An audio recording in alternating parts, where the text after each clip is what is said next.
Hey everyone, welcome to the Ready to Fight podcast. I'm your host, Bruce Kimbrell. Along with me today is Brandon Bettis. Brandon, it's good to see you, my friend. What's up, Bruce? Thanks for having me, man. Yes, sir. I'm glad you're here. I'm going to do a brief introduction to Brandon, and we'll get started with the rest of the podcast. So Brandon was born and raised in Phoenix, Arizona.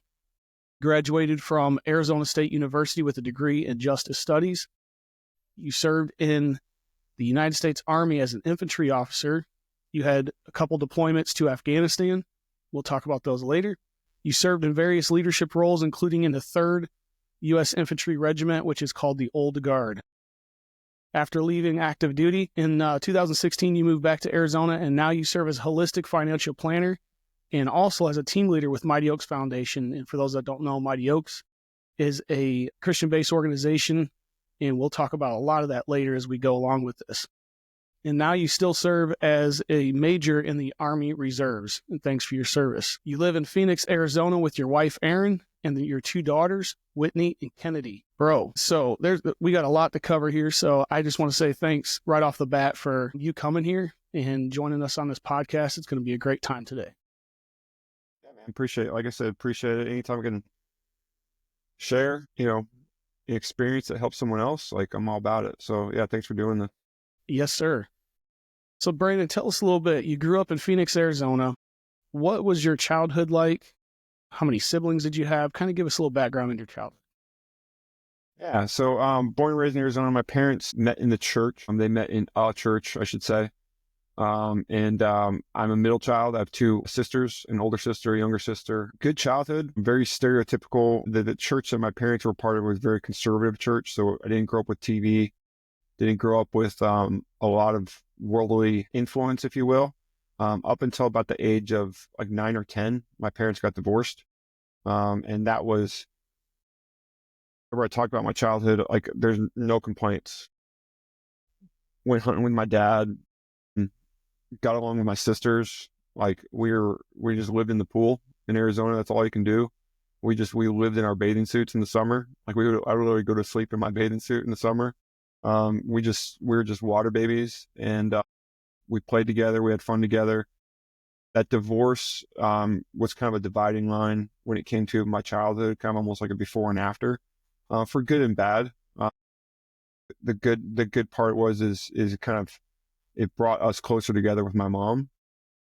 The divorce it wasn't like a nasty, abusive situation, but it was so foreign to us.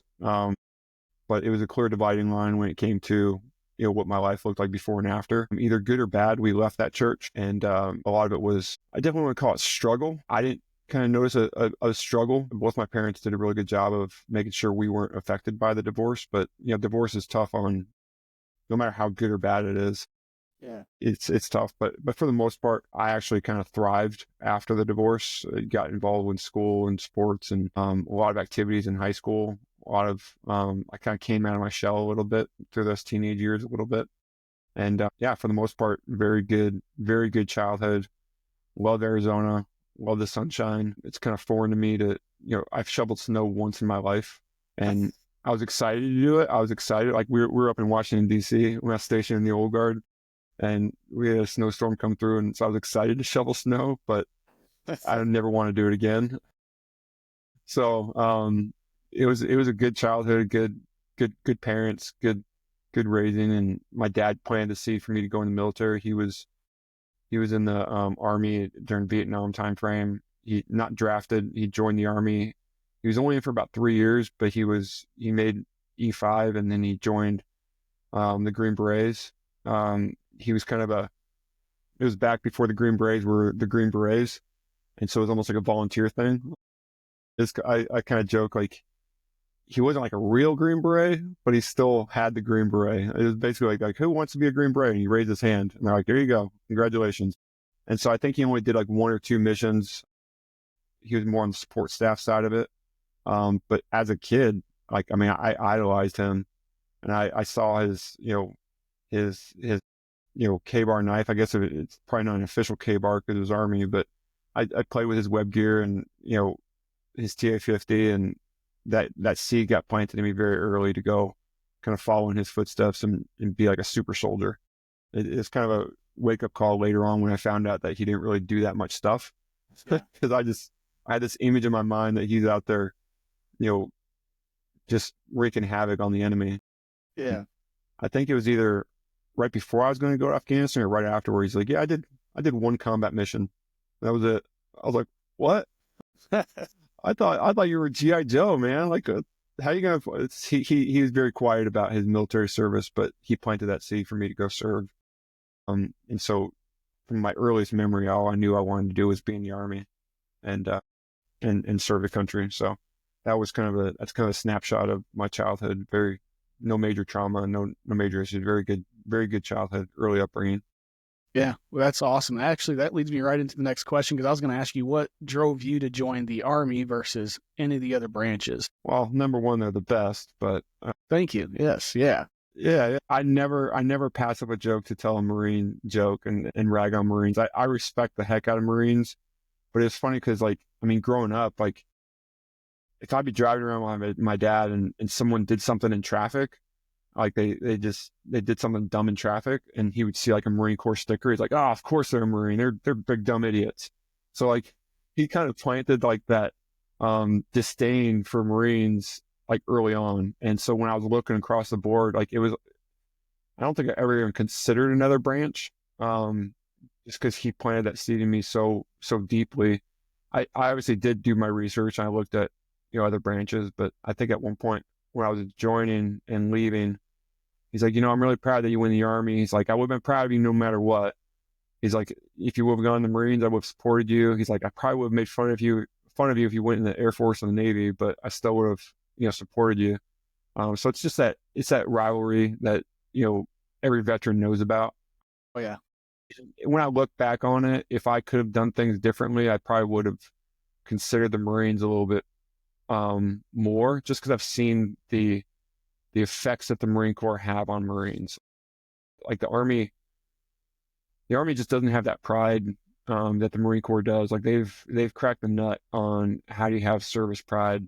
And I've never met a Marine that I know where the line is to make fun of Marines. I know where that line is because it's like the joke of no better friend, no worse enemy. And so I considered the Marines for a little bit, but honestly, at the time when I joined, it probably 2006, that was just my path, and that's just kind of, that was the way I went with it, and joined the Army right out of high school. I failed at that first attempt in basic training. I never graduated basic training. I failed, and I came back home to Phoenix, and I was like, first thing I did, I went to a recruiter. I'm like, when can I join again? And they basically said you have to wait at least a year. So I waited a year, enrolled at Arizona State University, and then 9/11 happened my freshman year. I almost dropped out of college to go join right then and there, but I had some good counsel from my dad and my stepdad. They said, hey, finish your degree. The war will still be there when you graduate college. At the time, I was like, no, it won't. This will be fast. This will be a fast war. Like, I need to get over there. So I graduated college, and then again, I was going to go in the Army, just basic infantry. And they're like, you're still an idiot. Like, go be an officer, apply for OCS. And that's what I did. Yeah, I've always had that drive to go serve. It sounds silly and dumb now when I look at it, but my buddies would ask me, they're like, why are you going to join the Army? We're at war, right? And I was like, yeah, but you know what? My funeral is going to be way cooler than your funeral. And I was thinking of like, that George Patton movie where he talks about, he's like, what are you going to tell your grandkids? What'd you do during the Great War? Were you shoveling crap on a farm? And I always had that kind of mentality of like, I need to go do this just to prove to myself that I could, but also I never wanted to have that regret. And I think that especially getting kicked out and failing the first time, I always knew that if I didn't try again, I would just have a lot of regret of not serving. And so that's what led me to go back in and still serving to this day. So that's awesome. Yeah. And you got a long history there. We're going to touch base on that here in a minute. So OCS, I think you're the first one that I had a conversation with that could kind of describe to us what OCS is and what's the process. What does it look like? Yeah. So I went through the normal recruiting process of going to a recruiter. And then there's kind of like a separate application for OCS because, OCS, the typical path is enlisted military that basically goes to OCS, which is, I think when I went there, I think it was 14 weeks or 16 weeks.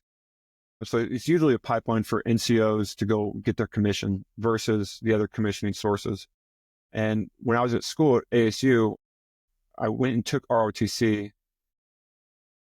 I took a semester my freshman year, and it was almost like they didn't really take it seriously. And plus, being at Arizona State University, like, I didn't want to wear my uniform to school. I was like, I want to go chase girls and drink beer. I don't want to be in the military before I'm in the military. And they just didn't have a really strong ROTC program. So, and I didn't really know about the path to OCS until I really talked to a recruiter and went online and researched it. So essentially, I joined with a normal contract, went to basic training at Fort Jackson, South Carolina, and I went in as an 09 Sierra, which is essentially an officer candidate. So if something would have happened, if I would have failed OCS or gotten hurt or something, they would have sent me to needs of the Army.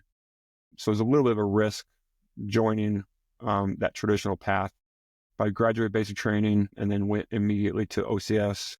And it was 14 weeks. And OCS, it's a good school, good program. They essentially grade you on the potential to be an officer. Like, OCS doesn't make you an officer. That's the criteria that they're grading on, because you can't make someone an officer in 14 weeks. It's the potential to be an officer. And so it was really fun learning from, my fellow classmates. That I remember going to OCS with a guy that he was like an E7 infantry, CIB, former Ranger instructor. I mean, he had everything. And I remember, he'd been in it probably 15 years by that point.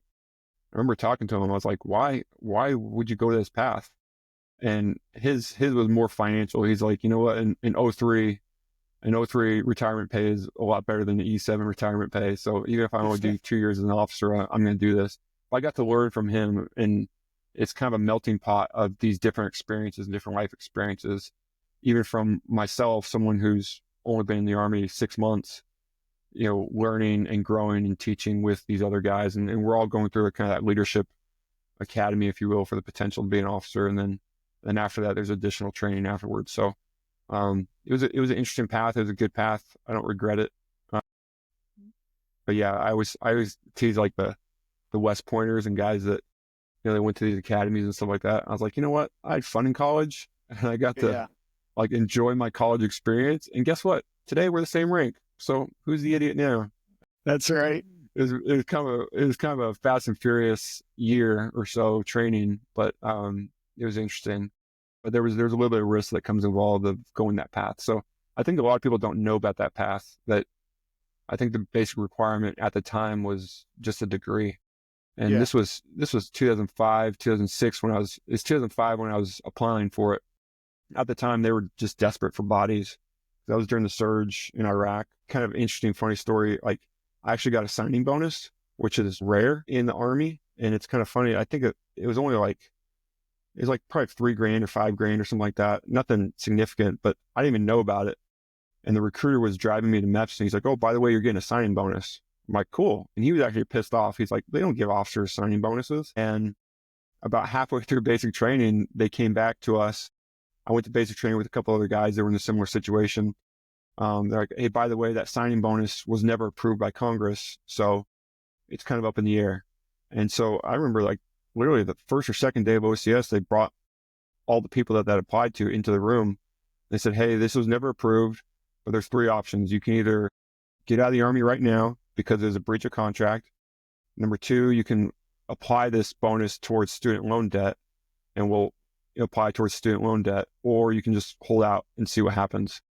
And I didn't have any student loan debt, and I definitely wasn't going to leave. And so I held out. There was actually like 1 or 2 people that they're like, okay, I'm out. And they literally left the Army on day 2 of OCS because they had enough. It was really kind of an interesting time frame, just with the global war on terror and just all the shifts with the Army and the surge and stuff like that. So I look back now, and if I applied for OCS today in the same situation, I might not have gotten accepted, or I might not have gotten approved. But at the time, it was just the timing of it that, that was my path. That's awesome.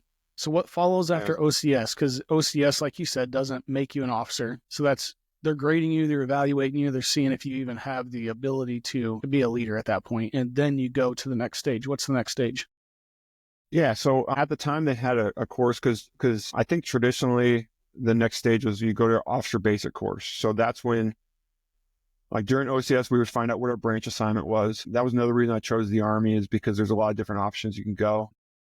That when I left for basic training, I basically filled out a dream sheet of top 10, and the requirement was either 2 or 3 of the top 5 had to be combat arms for males, and infantry was number 1 for me. And I think I had aviation number 2, and like armor number 3 or something like that. But it's basically a dream sheet, and they give you your assignment about halfway through OCS. Again, at the time, I was really confident I was going to get infantry because they allowed us to switch.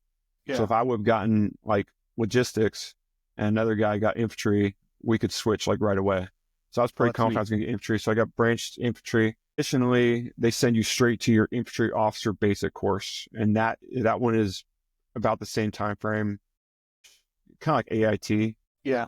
But at the time, the Army was changing a little bit, and they sent us to what we call Bullock 2, which is basic officer leaders course number 2. It's more infantry training, but it's all branch and materials. We got molded together with like West Point guys, ROTC. You know, some of them were combat arms, some of them weren't combat arms. And we basically did a 6-week kind of field exercise and a little bit more training. So there was that course right after OCS. And then I went to, at the time it was called IOBC, Infantry Officer Basic Course. And that is just pure infantry training for 14 to 16 weeks. And then at the end of that course, we would get our blue cords, and now we're considered infantry. And then for infantry specific, a lot of guys would stay at Fort Benning for up to a year, up to maybe 2 years. And then sometimes we're just jumping in schools. So I did airborne school. I attempted Ranger school, was never successful at Ranger school. I went to mechanized officer leader course. So like we're basically jumping to schools. There's like mortar leader course. There's all these different schools that they would just pump you through these schools to try to prepare you as much as possible to go to your unit and then take a platoon at your unit. So I got commissioned in October 2006, and I think I got to my unit in October 2007. So I spent a year basically on Fort Benning, just training, jumping in schools, doing various classes, PT, stuff like that.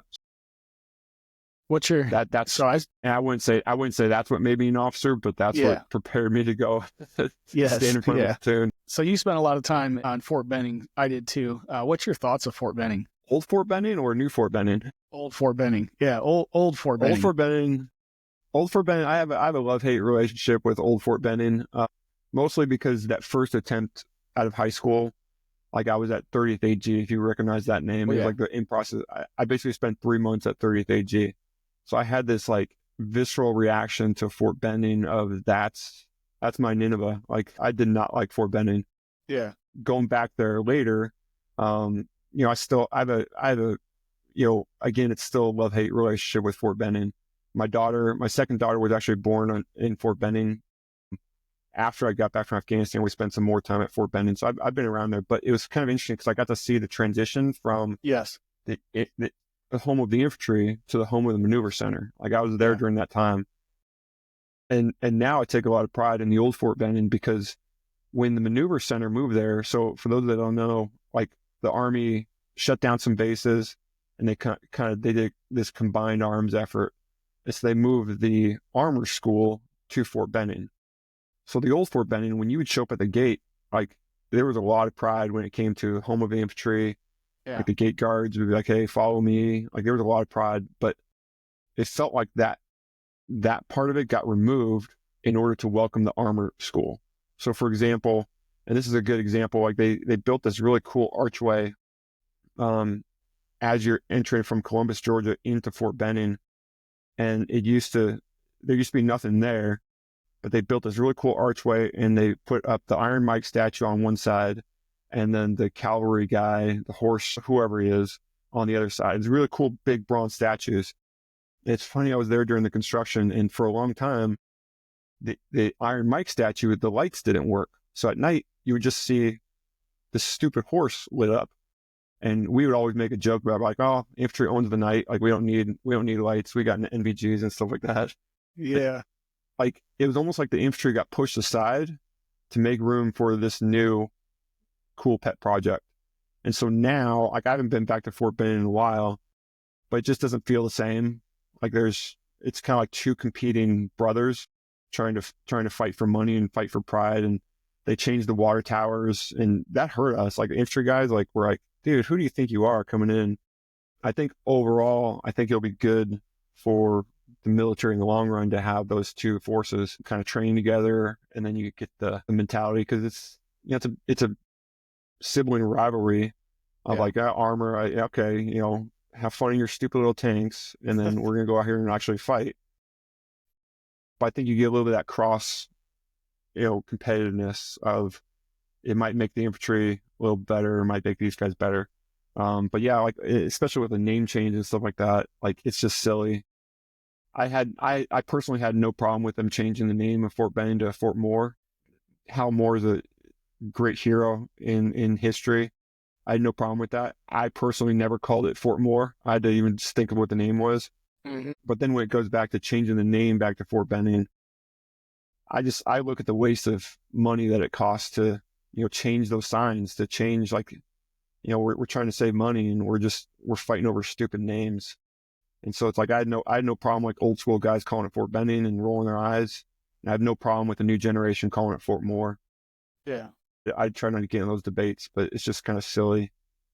It's just silly how far we take it as far as the government goes. Like, there's more important things to worry about than the name of this base. Oh yeah, for sure. But yeah, it's crazy. I never called it Fort Moore, just because I grew up on the old school, and like I said, my daughter was born there, and I probably spent, in a 10-year active duty career, I probably spent about 3.5 or 4 years at Fort Benning, either initially or when we went back there. But yeah, it's a great place to train. A lot of memories there. So, as I'm sure you have too. Yes, sir. So you said one of your daughters was born there. Let's talk about when in this transition. So you're going through OCS. Now you've done all these schools and things, and you're getting ready to go to your final duty station. When did you meet your wife? Was this in the military? Was it before the military? Did you get married in the military or before? Walk us through that. Yeah, so I met my wife my sophomore year in college. To get vulnerable, and a tough part about my testimony is I was a band nerd. I played the sousaphone in the ASU marching band, but that's how we met.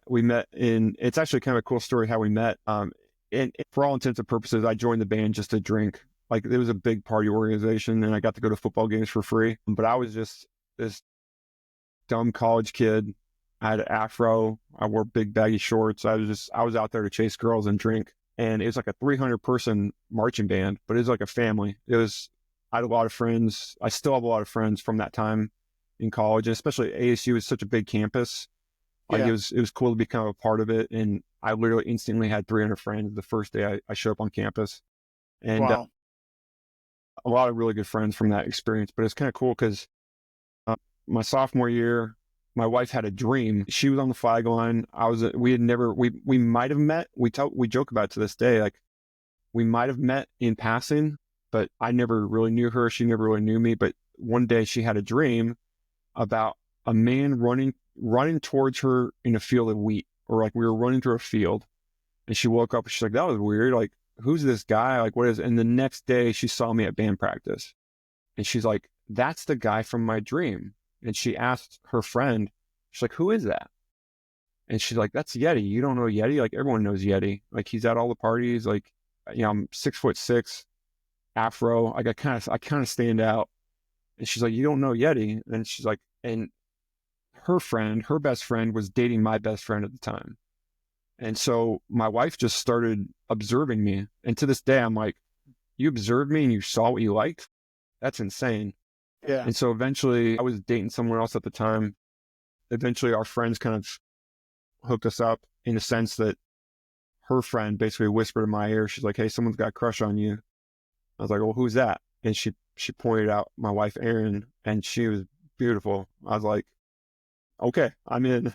And so we started dating towards the end of that first semester in sophomore year, and that was 21 years. And so we dated. We dated for 5 years, and like, it was the first serious relationship for both of us. And after probably about 3 or 4 months, I told her, I was like, Erin, I'm joining the Army after college. I was like, if you want out now, no hard feelings. Like, but you have to know, like, this is the life I want to go to. And again, this is post 9/11, so not really an easy conversation. And I would say either foolishly or unfoolishly, she stuck with me. She was smart enough to say, I'm not going to follow you without a ring. And we actually, took a break, when I went to basic training, because I wasn't ready to commit at the time. Yeah. And I was just laser focused on joining the military. And so we got back together after basic training, and she came out and visited in Atlanta, and I ended up proposing the day I got commissioned. So our proposal, it's funny, our proposal is in front of the Iron Mike statue outside of Building 4. I proposed, and then we got married a year later. When I got to my duty station, Fort Carson, Colorado was the first duty station. We got married a year later. A year later, we had our first daughter. So it's kind of cool. Our anniversary is December 21st, 2007. My birthday is December 22nd. Our daughter was born on December 23rd of 2008. So we had only been married a year. One of the reasons we had a daughter so quickly after marriage is I had orders to Afghanistan. And so she did the math where she's like, I'm not going to have this baby alone. So we have a certain window of time frame to have a child before you go to Afghanistan. And so my daughter was born about 6 months before I went to Afghanistan. So I got to, that was probably the hardest part about the deployment, was just being away from the family. Yeah. And then I got back home from Afghanistan, and I told her, I was like, Erin, I joined the Army to lead soldiers, blow stuff up, and accomplish some certain goals. I've accomplished all those goals. If you want to get in or stay out, it's up to you.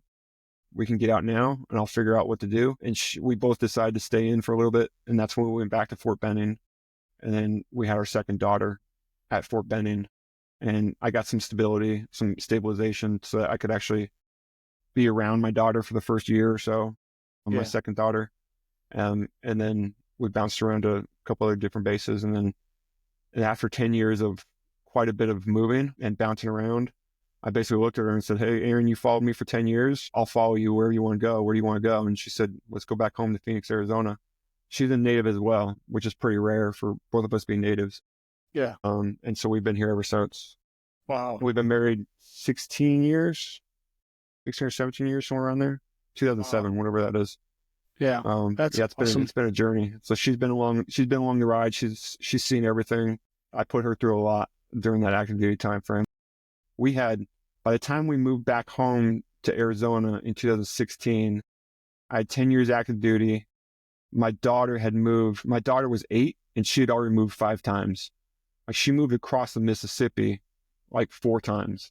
Wow. It was crazy. Like, because my first daughter was born in Colorado.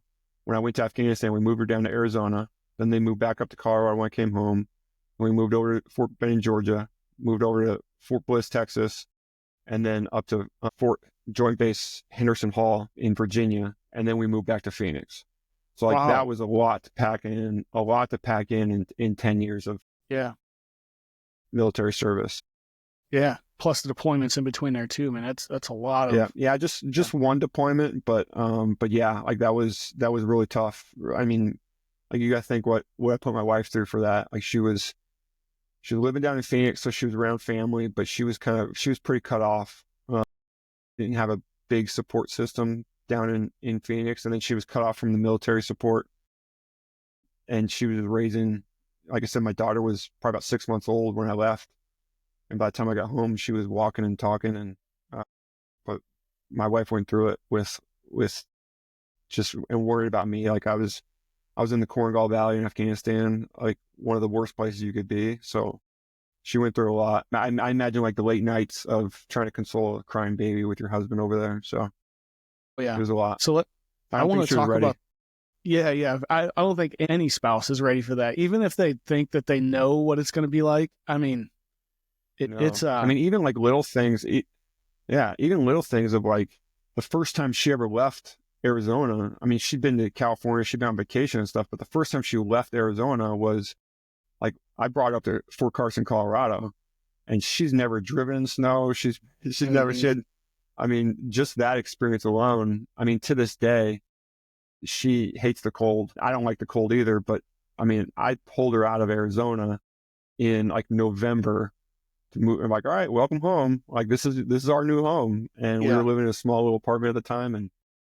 And then within a year and a half, like I was gone. And so she went through a lot that I'll probably never fully understand of being a military spouse. So I want to touch a little bit on your first deployment, because now you're not just a brand new private in a unit. You're not just a guy who, a specialist or something like that. You're leading. What is that like to be in a combat zone as a leader now? Because it's a whole different role and a whole lot more responsibility. What does that look like? Yeah, it was good. It was good and bad because it was good because that's what I wanted. Like that's what I signed up for. Like I remember I got to my first duty assignment in Fort Carson and the unit was getting home. I left Fort Benning early because I was going to try to go to Ranger School again, to attempt Ranger School. And then I found out what my assignment was going to be. And we looked up, me and another buddy, we looked up who they were and what they were doing. And they were in the middle of a 15-month deployment to Iraq. So I said, get me to that unit as fast as possible. I want to get my boots on the ground. I want to get my boots dirty. So I left Fort Benning early and we got home and they're like, oh, we just sent our last replacement guys over. We're not sending anyone else. So I sat on Rear D for like 3 months and then I became a platoon leader to a unit that just got back from 15 months of hard combat in Iraq. Like you talk about the intimidation factor, like the youngest private in the platoon has more experience. He's got a CIB. Like I'm like, hey guys, follow me. Like I'm in charge. Like, yeah, it was a really humbling experience. And thankfully, I actually listened to a lot of my training, and they tell every officer, like, listen to your NCOs. But a lot of officers don't listen to that advice. But I had no choice. I was like, man, I'm here to just help you guys. And I think that really helped me as a young leader because we weren't really training. Like they just got back home from 15 months of fighting. So the first 4 months was basically a reset. It's like, hey, let's just do PT and like, let's relax.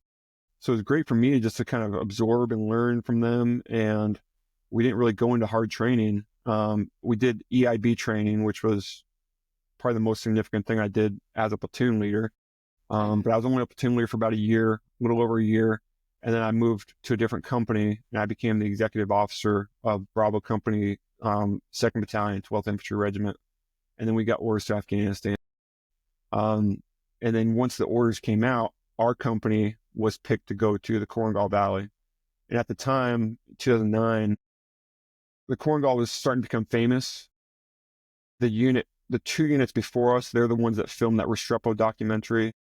Yep. They're the ones that established the Restrepo outpost. And then the unit that we were going to replace, I think they lost like 12 or 15 guys before we showed up. And so we were going into the fight and I didn't know that at the time. As soon as we found out, hey, our company's assigned to the Korengal, I started Googling, what's the Korengal Valley? And like my jaw's on the floor. I'm like, holy smokes, man, you wanted it. Like you wanted the heat. You're about to come get it. Yep. And so it was interesting, man. Like I thank God that I had a really good company commander that he was really big on, at one point we'd been in country for maybe a month and we had a good relationship because I was there through the whole train up and getting prepared for Afghanistan. So I had a good relationship with him and all the leadership. And he's like, what's your job here? And we were airlocked. So logistics was a massive undertaking. Like we would get like 2 or 3 helicopters in each week to resupply everything. And it was a logistical challenge. And so my first response was, I was like, well, I'm in charge of logistics, sir. He's like, no, you're in charge your job is to take over if I go down.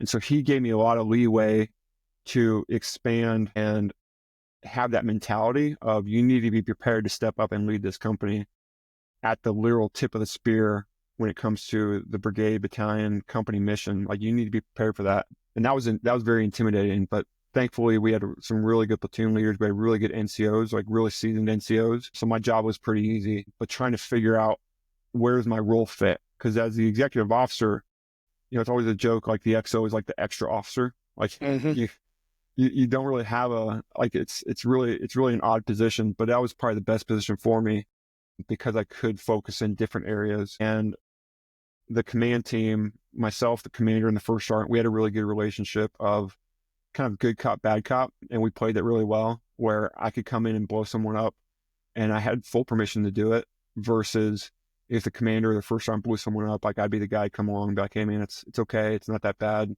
Like, let's get through this together with whatever it is, like whatever challenges we had. And we got really fortunate early on that we had some really good success early on in our deployment. Like we found a Dishka that was positioned to shoot down on our base. A Dishka is like a 50 cal equivalent, like heavy piece of equipment that was up in the mountains ready to kind of do some damage.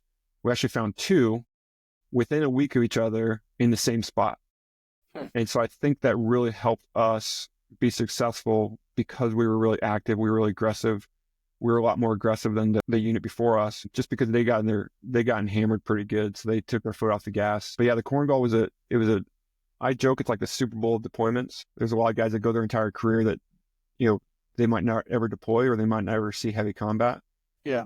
So I was fortunate enough to like literally go into the Super Bowl, and as an infantry company, we didn't have any restrictions as far as like, you're there to fight, period. You're not trying to build wells. You're not trying to win hearts and minds. You're there to fight, because the Taliban and the foreign fighters, they would use the Korengal Valley almost as their basic training. Like they would bring fighters in just to fight. At one point, David Petraeus, the 4-star general, compared the unit in the Korengal as the canary in the mine shaft. He's like, you guys are here to distract them and to fight and to blow stuff up so that we can go build a government, 5 miles away. So we can build infrastructure, so we can build the military, Afghan military 5 miles away. You're just a distraction. And so we loved it. Yeah. Infantry guys, it's a weird mentality, but I would say 95% of the infantry guys that I know, like they signed up to fight. Like they signed up to close with and destroy the enemy, and we got after it. So it was just kind of fun. And I got very lucky during that time where I got home without a scratch on me, and we only lost 2 guys in combat. One of them was a combat fatality. Another guy was unfortunately suicide.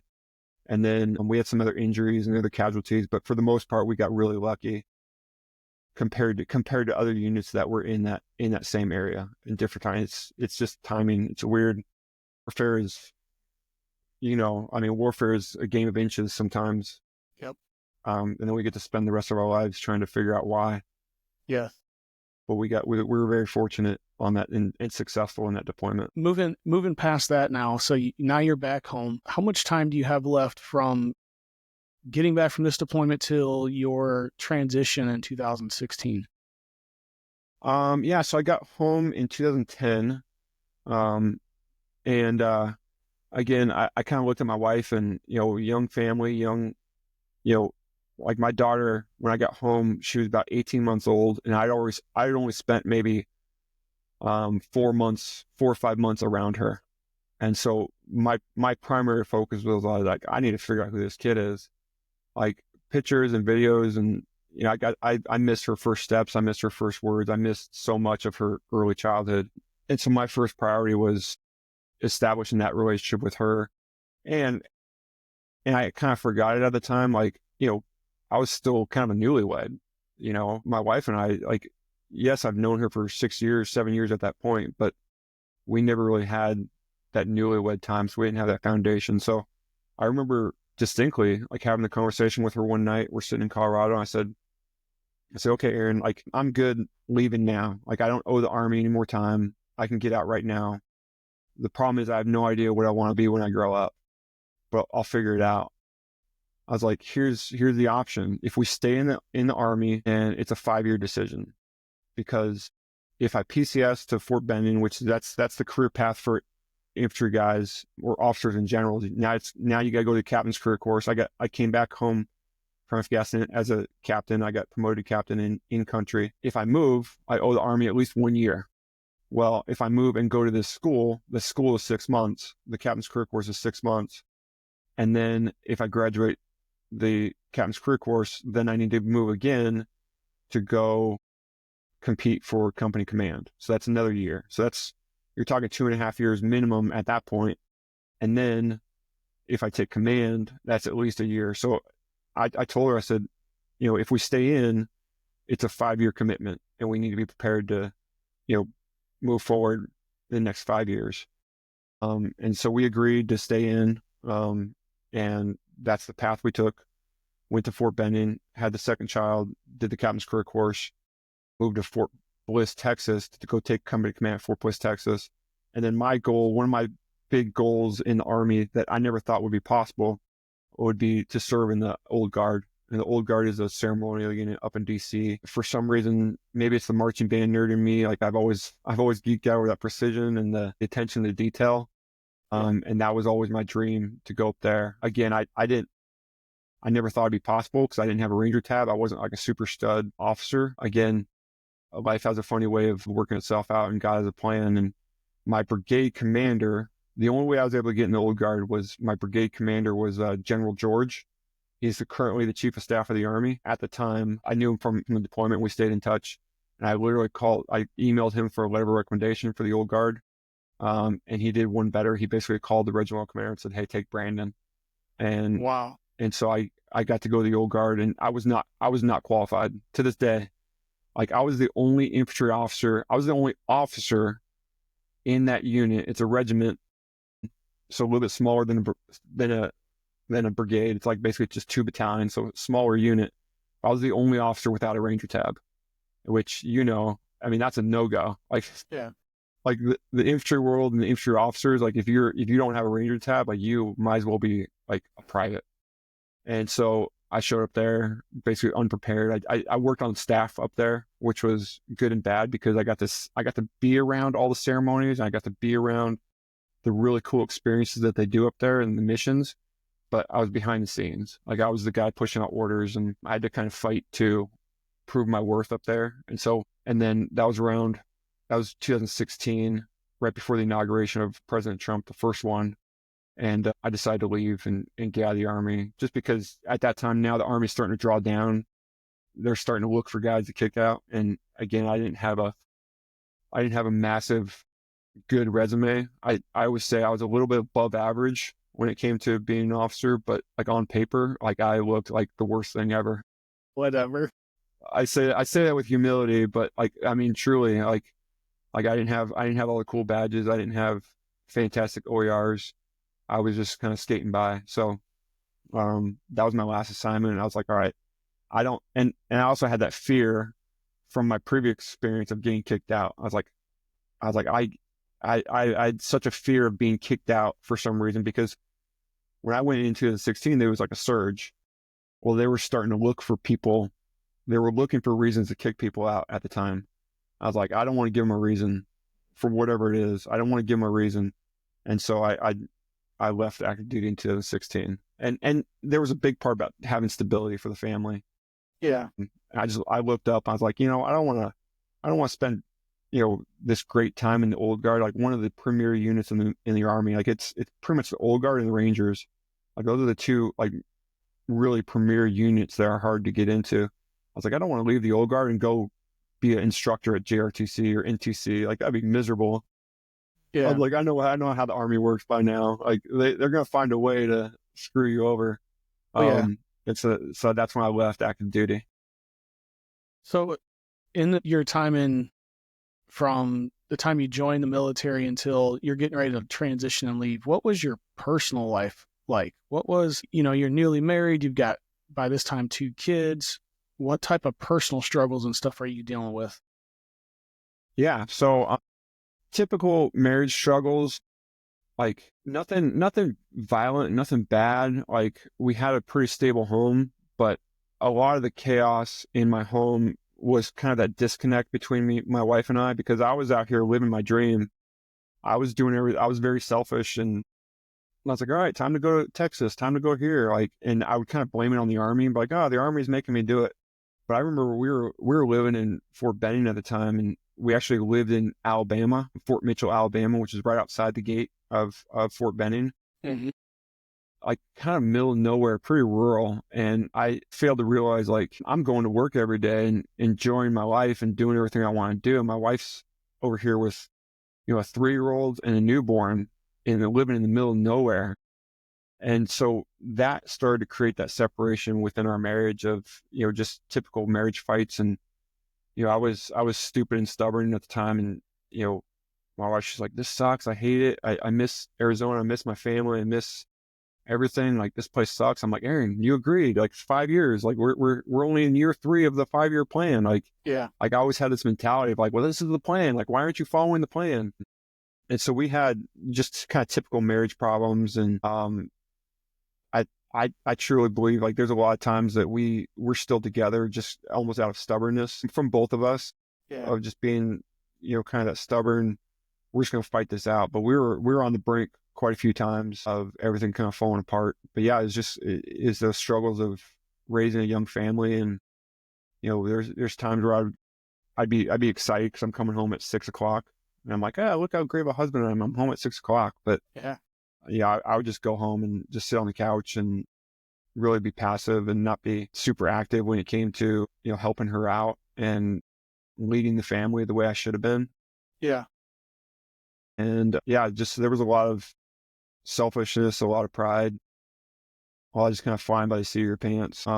That I'm sure most marriages kind of go through. But then you add in the mix of being separated from family and friends, being separated from any sort of stability, renting houses. My wife did a great job of making every house a home. Like she was really good about making a stable home for our daughters. And, on paper, it looked like a great marriage and a great, thing. But, behind the scenes, there was some fighting. There was some typical marriage stuff. No major, kind of abuse or alcoholism, but I was struggling with addictions and, lust issues and having conversations I shouldn't be having and stuff like that. We went through that I kept from her for a long time. But it was time to leave. But internally, I struggled with what does that look like? What does leading look like? Because I wouldn't say I worship the Army, but I was like, this is all I've ever wanted. And if this gets taken away from me for whatever reason, I was afraid for what that would look like. So I think that's why I held on for as long as possible. To the military. That was my identity. Yep, for sure. What about your spiritual life? So, you talked about you kind of went to church as a kid, then divorce happens and everything kind of goes away. When did you have a relationship with God at that time? Did your spouse have a relationship? And what was that? What was that walk like? No, there was zero relationship. Going back to childhood, the church, I say it with quotes, the church we went to was called The Truth. Mm-hmm. Sometimes it's known as the 2x2s. There's actually some news that came out about them in the last couple of years that when you really look at it, it was essentially a cult. It was a home-based type church. We would have Bible study growing up, like it was formative years, but I was kind of shielded from what it really meant. All I knew is we went to Bible study on Tuesday night in our house. My dad was considered an elder, if you will. And then we would go to church Sunday morning and then sometimes twice on Sunday. And then once a year, we would go to what they call a convention, which is almost like a tent revival type situation. But they didn't have a youth program. It was just like the kids were along for the ride. And so what I remember from convention is just sitting in this hot tent all day and they would just talk and we would sing and then I would go out and play with my friends. And so with the youth program, they would have this, they would call it a profession of faith where kids could go up and say, I profess. It's almost like an altar call, but it usually didn't happen until about age 8 or 10. But I never really heard the gospel there. I don't remember the gospel. I remember we talked about, I still remember my favorite song was book number 1 in the hymn book. And I think it's Jesus Loves Me. So I knew the word Jesus, but I didn't really know the true gospel message. So when we left, the reason we left is that there was an adulterous affair with my dad and it caused division. The church didn't really support him. This church, it's a whole separate podcast as far as this church there's been allegations lately of abuse because the leaders of the church, they were basically, the reason they're called 2x2 is almost like a missionary type style where they would have missionaries and we call them workers. The workers would basically bounce around from house to house and they would kind of, minister to the congregation, if you will, but there's no written doctrine. There was no rules. There was no oversight. There was no formal. And even today, there's a really good documentary on Hulu that talks about the foundation of it. It's kind of got like a little bit of Mormonism type foundation of, a prophet comes along and starts this thing, but they're very secretive. They're very, they don't advertise. It's very conservative. And I actually went to a convention after I submitted my life to Jesus just to see as an adult, just to see. And the best way I can describe it is very submissive. There's very little joy. It was so odd to me. And I later told my mom, I was like, Mom, I'm like, thank God, like, you left that church, because if I had grown up in there my entire life, like, yes, my life could have been different, but it would have been very different. Yeah. So it was just the teachings of, it was a little bit of a false gospel. But anyway, to answer your question, so that entire time, my entire military service, I didn't have a relationship with Jesus. I thought I was too smart for it. At one point, I called myself an agnostic. Like, I was going to church services, like in basic training. I would say, like, my dog tag would flip between either Lutheran or agnostic or something. Like, I never understood the gospel. I never understood what it meant to be, because I was always looking at it as religion. And because of that early experience, I just had a bad taste in my mouth for what religion was. I just saw it as something different. So my wife and I remember when we got married, we had a chaplain, a National Guard chaplain, marry us, and we met him very briefly before the service. And I remember he asked, he's like, "Is this a religious ceremony?" And both of us were like, "No, it's not a religious ceremony." My wife and I never attended church. I think we attended church once because a neighbor invited us to a church when we were in El Paso, Texas, but we went to like one church service. I was like, "Yeah, that's not for us." And we would always talk about it, like visiting other churches. And she's like, "Oh, we should try church." And I eventually got to the point where I was like, "Erin, if you want to try, like, go ahead. Like, I don't believe in anything." That label I put on myself of agnostic eventually turned into atheist. I was like, I don't think there's anything out there. I think this is a fairy tale. And it wasn't until 2021 when I attended Mighty Oaks and heard the true gospel and developed a relationship with Jesus. So that entire time, that military service time, there was nothing. There was no foundation of faith. There was no, any sort of spirituality during that time frame. Yeah, so that's interesting because I obviously I know you, and I've been I was actually there in Texas to see that transition. So I want to bounce into that next. So what led you to the program Mighty Oaks, and then walk us through what that looked like over the next couple of days while you were there? Yeah. So yeah, you kind of heard about my life before Mighty Oaks. And so when I left, the Army, I still didn't know what I wanted to be when I grew up. So I became a financial advisor. Again, I look back on it, it was a God moment of, becoming a financial advisor. I still stayed in the Army Reserves. So the snapshot of what my life was before Mighty Oaks was, I had two careers that I loved. I was an infantry officer and I was a financial advisor. I had a beautiful family. My wife was amazing. She is amazing. I had two happy, healthy, beautiful daughters. Like, again, on paper, I had a fantastic life, and I didn't want to be here. I didn't want to be around. I was suicidal. The first time I had suicidal ideations, I was probably a young teenager. I carried those thoughts through my entire military career, through college, through the military, everything. And the way that I was trying to overcome it was by chasing something else. When I was in high school, I was chasing the Army. When I was in the Army, I was chasing a family. I was chasing, different missions, different notorieties, different badges. I was very goal oriented. I was chasing something else.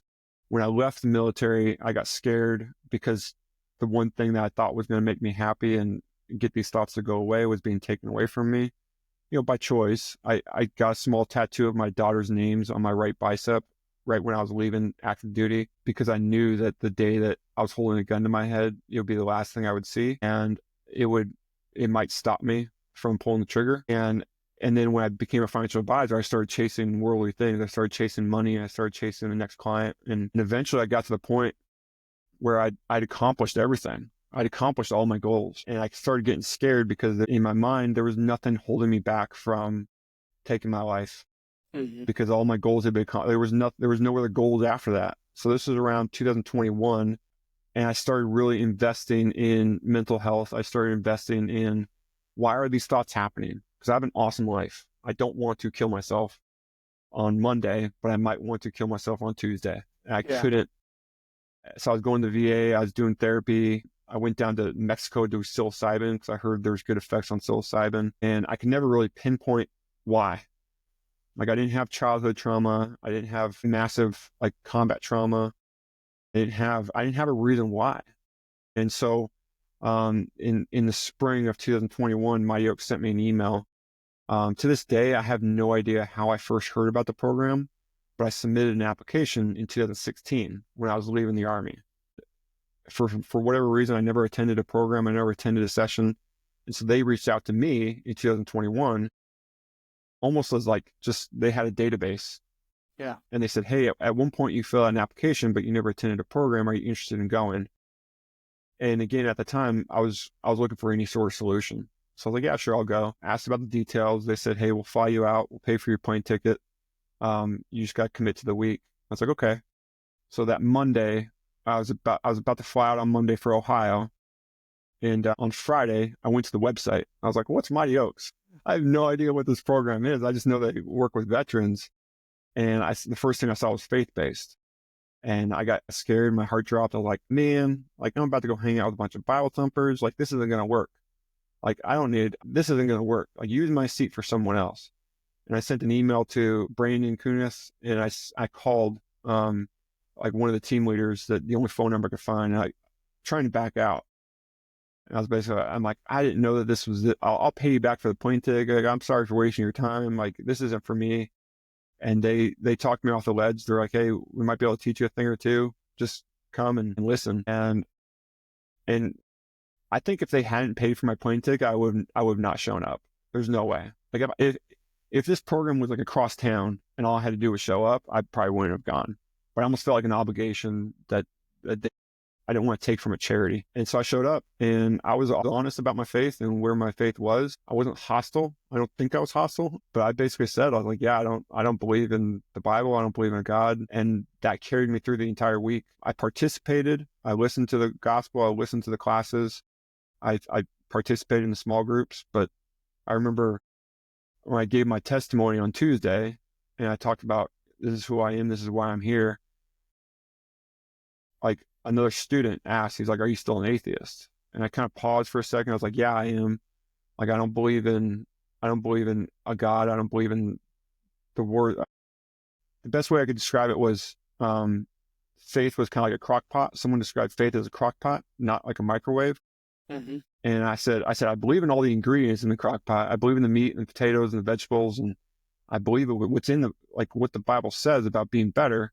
But I don't believe in the actual apparatus of a crock pot. I didn't believe in a God that created everything. And that was Thursday. And then Friday, I submitted my life to Jesus on what they call a reflection walk. So I can dive into that too. So, like, the last class that they teach is a class called Money and Possessions. It's the last class of the week. And in that class, they share the story of the young rich ruler found in Mark 10. And that story is, young rich ruler walks up to Jesus, runs up to Jesus, and says, what must I do to enter into the kingdom of heaven? And Jesus answers him and says, the commandments, follow, like, honor your mother and father. I'm paraphrasing, obviously. Honor your mother and father. Don't steal, don't murder. And the young man basically says, yeah, I've done everything. I've kept all those things from my youth. And Jesus looks at him and he loves him. And because Jesus can tell what's in his heart, he says, go and sell everything you own and give to the poor and pick up your cross and follow me. Mm-hmm. And your reward will be eternal salvation. And the young man walked away sad.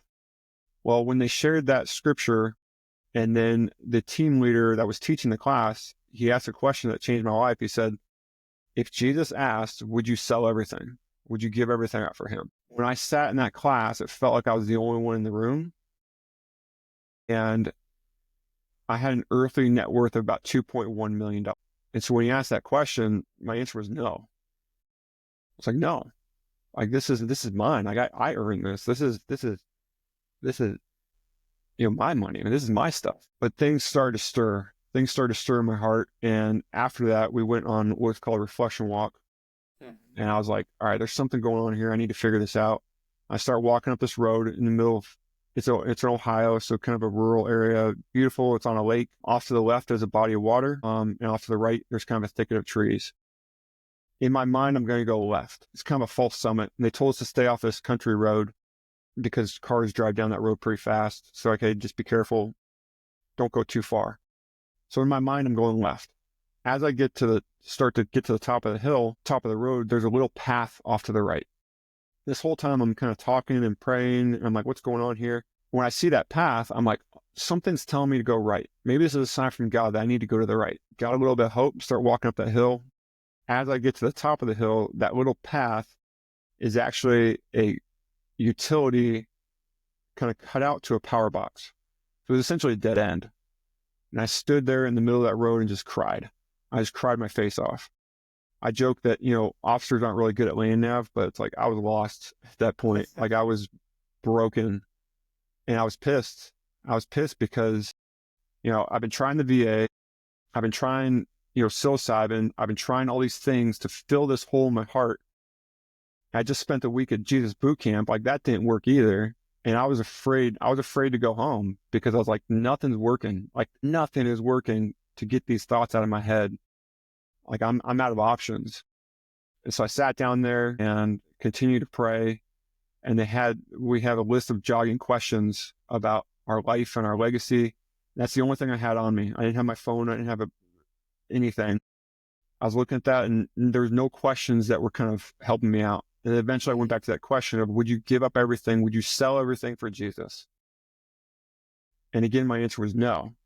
But then I started thinking about my daughters and I started thinking about the scenario of if they were about to go into a life-saving operation, into a surgery, and before that operation, the doctor came out and said, by the way, the cost for this is everything you own. Like I would pay it. I would pay it in a heartbeat. I would take the shirt off my back, save my daughters. Yes, there's no price tag that I wouldn't pay. Okay, how about your wife? Yep, same question. Like save my wife. As soon as I thought about that question in that context of what's my life worth? What am I worth? How much would I save to save myself? The answer is everything. And as soon as I answered that question, yes, like I believe. Like I believed in a God. I believed in the creator of the universe. I believed in the scripture. I believed that every word was God breathed. And it was just like an instant, it wasn't like a lightning bolt type moment, but it was just as soon as I said yes to submitting, to giving up everything for him, like I believed. And that was on May 21st, 2021 at approximately 11 a.m. on the side of the road in the middle of nowhere, Ohio. I submitted my life to Jesus, and then life after that has been pretty awesome. Oh yeah. Yeah, that's awesome. I remember that day. I believe we were in our team leader meeting, which is when the reflection walk is taking place. All the team leaders get together. We're going over all of the data. You know this now because you're in that seat many times over now. And so we're going over the whole week, logistics and all that stuff. And then we kind of dive into dialogues of all the people. We do a lot of prayer in there. I mean, we're looking at everything. We're analyzing the entire week and we're like, man, how's this person doing? Where's this person at? And I know for a fact your name came up in that meeting, but then we get out of the reflection walk. And if I remember right, I don't remember if it was before maybe lunch or whatever was happening. I remember you coming and grabbing, I think it was maybe Neil Gabe and Colin. There you go. Gabe and Colin. Yeah, you can't, and we're all like, what's going on? What's going on? And all of a sudden, I mean, it just erupted. We're like, no way. So yeah, it was incredible, man. It was awesome. And then I've got to watch the journey from then all the way till where you're at now. So kind of fill us in now. So you surrendered your life to Christ. What did that look like when you got back home to your spouse and to your kids? Yeah, I mean, life was perfect. I've had no problems since then, right? Oh, man, that's awesome. Everything. No, I'm just kidding. Absolutely not. No. Someone told me early on, they say, the days are harder, but life is better. And man, has that been the case. So I'm up on this road. I submit my life to Jesus, and it was one of those moments where I'm like, that's it. Like that was easy. Why didn't I just do that on Monday? I would probably have enjoyed this course a little bit more. But man, like that journey from your head to your heart, it took me 39 years. But as I came down from that hill, because this was like the reflection walk's about an hour. This was like 15 minutes into the reflection walk. And so I'm like, what do I do now? And so I walked down the hill, came back to the camp. I remember when like sunbathe, I just kind of like soaking in. Like it felt like every step I took was it was like a firmer faith. And I remember that moment. I remember like I came back late to like lunch. Like we were going to go to lunch right afterwards. And like a roommate grabbed me. He's like, hey, we're running late. And so I was about to go tell, like I wanted to go tell my team leader, I wanted to go tell everybody. I forgot to tell my wife. I was like, oh shoot. So I sent a quick text. I was like, I believe. And I went back to the group, and I remember Gabe was about to sit down and eat lunch, and I was like, hey, can I talk to you real quick? And I remember he was almost like upset about it. He's like, I'm about to eat lunch. Like, what are you talking about? Like, you've been bugging me all week. Like, leave me alone. I tease him about it now. But I grabbed him and Colin. Colin was the team leader that taught me. I told him, I was like, thank you guys. Like, thank you for having patience with me, and thank you for praying for me. And I got to tell them. And then it was just kind of this blur of what do I do now? Because again, I didn't really pay attention during the whole week. Like I was like, what do I do now? And so the only thing I could really recall was the 4 Bs. It's like, you got to be in the Word, you got to be in prayer, you got to be in fellowship, you got to be in contact with the corner man. So I was like, okay, it's time to get to work. And so I remember coming home. I talked to my wife that night. I told her the experience. She was supportive of me. She was happy for me. At the time, I would consider her faith a little bit more agnostic. She wouldn't call herself a Christian. She was saying that she believed in a higher power. And I remember the day I told her I was an atheist, she was kind of surprised. She's like, what? Like, but she was kind of more agnostic. So of course she was supportive, but I remember one of the key questions she asked me when I got home on Saturday. And I was just reading the Bible. Like I literally started like the next day, that night, I was like, all right, page 1, like I got to read the Word of God, read it all the way home. I remember she asked me, she's like, Brandon, well, why Christianity? Like, why not Catholic or Muslim or Mormon or Islam? Why Christianity? I just looked at her. I'm like, I don't know. I was like, all I know is I love Jesus. I'm on page 4 of the Bible, and this is what I need to read for the rest of my life. And I didn't come home and force Christianity on my family. I went to church on Sunday. I found a church. I remember crying in church the first time. The second week, I was home. The second Sunday, my wife attended church with me. We decided that we didn't both love that church. Like, she was very supportive. She's like, I'll go to church with you, but it was definitely a personal relationship for me. I was like, Erin, you and the girls get to decide what you want to do. It's up to me to establish this relationship and learn and grow. She came to church with me the second week. We eventually started bouncing around to different churches to find one where we both were comfortable. We found a church in Glendale. As soon as we said that's our church, I was like, I need to get baptized. I remember, and then I'll go back to like the Mighty Oaks kind of training part of it. Like I went back to phase 1 for Mighty Oaks, probably about 2 months after getting saved, which was probably too fast. But I remember sitting in the class at Mighty Oaks, and I was like, man, these are good lessons. These are good classes. Like, I should have paid attention the first time. They allowed me to kind of move on with the training. So it was kind of a dual-hatted thing of me going through this training of Mighty Oaks to learn how to be a Christian. What does it mean, as well as leading my family at the same time? So it was a dual-hatted thing. The first time my children ever went to a church service was the day I got baptized. Mm-hmm. It was one of those things where they were supportive as well, but they're like, well, we don't want to go to church every week, especially like go find a church and then we'll attend. And so they attended the first church service they ever went to was the day I got baptized. And it was like kind of a slow drip of my heart changing and me losing my temper and just trying to be better and just trying to learn. Yeah. For about a year, there's like this whirlwind of, okay, what does life look like now? Like, what am I supposed to do with this? I went through the training with Mighty Oaks. I went to phase 2 twice because, I went to phase 2 to be a team leader within 6 months of being a Christian, which was too fast. Like, I didn't know scripture. I didn't know how to preach the gospel.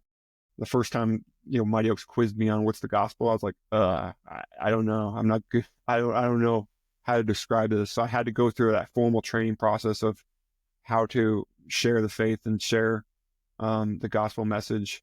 And And right when I became a team leader, went through a really rough season with my marriage, because when I was at Mighty Oaks, we have a class on forgiveness and talking about purity and confession of sins. And I think this is one of the reasons I was so stubborn, because I knew that if I went down this path of being a Christian, there was going to be some hard conversations in my future.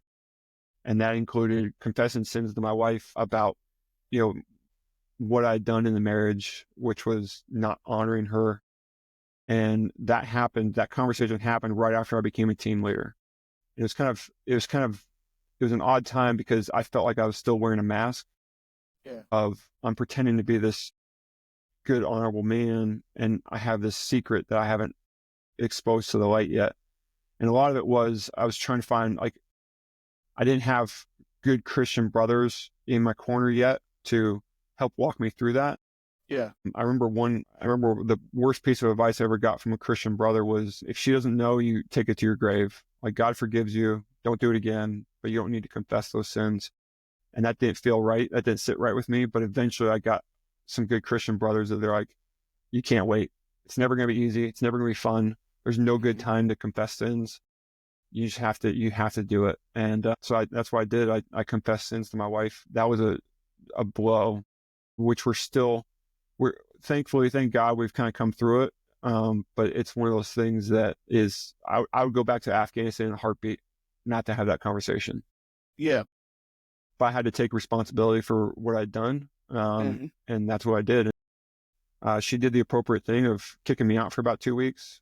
She eventually let me come back home, but I got to live in this shed. Like this office I'm in right now is about a 14-by-8 home office that I built during COVID. And I lived here for 6 months trying to repair my marriage.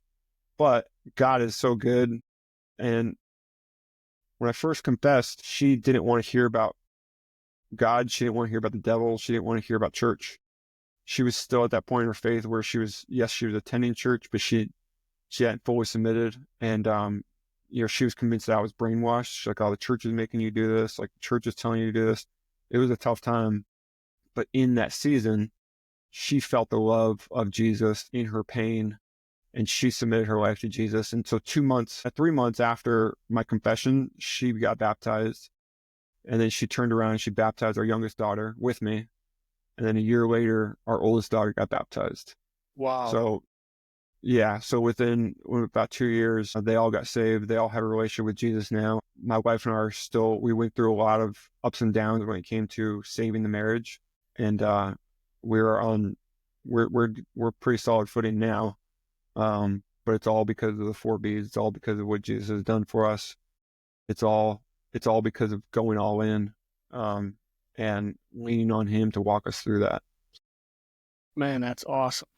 Yeah. Now, I mean, you're a team leader. You're sharing the gospel all over. You just got back from another trip that you go and speak in front of many men and share your testimony, and then share your experience and your relationship, and in hopes of, helping just one person. If you help one, it's a win. And man, that's impressive. It's awesome. I absolutely loved to hear the testimony of what God has done in people's lives, but I also have had the privilege to see, and I've got to witness this with you from the time you came to class and through your growth period. So it's awesome, man. God does an amazing job in situations that we would never dream that he would ever do. Yeah. I mean, praise God. Like it's funny just living it out and hearing that. So I appreciate your perspective. Like, I'm always interested in the perspective of guys that I went to, the session with, and what they saw in me and what their story is. Like, I mean, even you talking about like the team leader meeting, and it's every once in a while, like something gets exposed. Like, I remember a guy on Facebook reached out, a few months ago. He's like, yeah, I was in your class. I'm like, oh, I don't remember you. I apologize. He's like, it's okay. He's like, yeah, we were talking about you on the first week, because the first night we show up, we do a little introduction. Yeah. And I think that first night I was like, yeah, I don't believe. And like one of the guys back in the cabin, they're like, did you guys hear that dude didn't believe? Like, he's an atheist. Like, what, why is he here? And like, and they were joking. They're like, I don't think that'll last. And it was cool because he's like, yeah, we were watching you the whole week. I was like, well, what did you see? Like, what did you see? And they're like, but like, it's been really refreshing to hear from guys that have experienced it. And thankfully I'm still in touch with, I get to go serve with Gabe in 2 weeks. Like, he was my team leader. I get to be around, Kevin and Justin, and I get to go serve with Justin. I haven't seen Justin since phase 1. I get to go serve with him, God willing, in Texas in a couple of weeks. And just them saying, like, man, we're watching God move through you. It's just so humbling to see what God's done in my life. And that's why I've gotten comfortable sharing my testimony. I used to be really uncomfortable with it because a lot of guys at Mighty Oaks, they're at the bottom of the barrel. There's a lot of guys, we hear a lot of stories of, I've seen guys come through Mighty Oaks that were homeless.